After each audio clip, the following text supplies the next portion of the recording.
Eh bien ça, oui, ça y est, effectivement, assez rapidement après l'arrivée des deux hommes sur la base militaire d'Almendorf-Richardson, ils se sont d'abord donné une poignée de main chaleureuse, très chaleureuse sur ce tapis rouge en descendant de leurs avions respectifs. Et ensuite, Donald Trump a invité Vladimir Poutine à entrer dans sa limousine privée pour se rendre sur le lieu où les discussions allaient commencer. Et effectivement, quelques minutes plus tard, eh bien, il y a eu ces images des deux hommes côte à côte dans cette salle où ont lieu en ce moment même les discussions.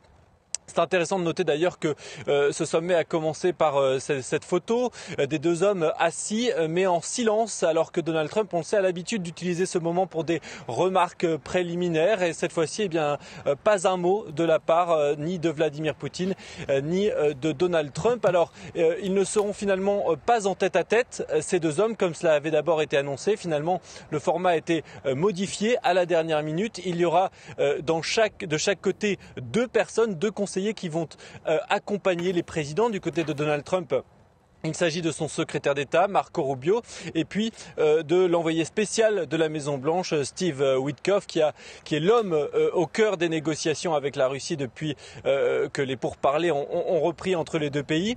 Et puis côté russe, eh bien, il y a d'abord un conseiller diplomatique de Vladimir Poutine, Yuri Ushakov, et puis son ministre des Affaires étrangères, Sergueï Lavrov. Sergueï Lavrov qui est apparu assez confiant. Il s'est adressé aux médias d'État russes et il leur a dit qu'à la fin du sommet, un certain nombre de sanctions américaines seraient levées. Alors, pour l'instant, les discussions sont en cours. Elles vont sans doute durer de nombreuses heures entre ces deux délégations. L'objectif, on le sait, pour Donald Trump, c'est d'arracher un cessez-le-feu qui permettrait d'organiser une seconde réunion qu'espère Donald Trump assez rapidement et qui, cette fois, intégrerait le président ukrainien Volodymyr Zelensky. Du côté de la Russie, on ne sait pas exactement quelles sont les intentions. S'agit-il simplement de faire le retour de Vladimir Poutine sur la scène internationale, de gagner du temps pour réorganiser ses troupes en Ukraine et continuer cette offensive?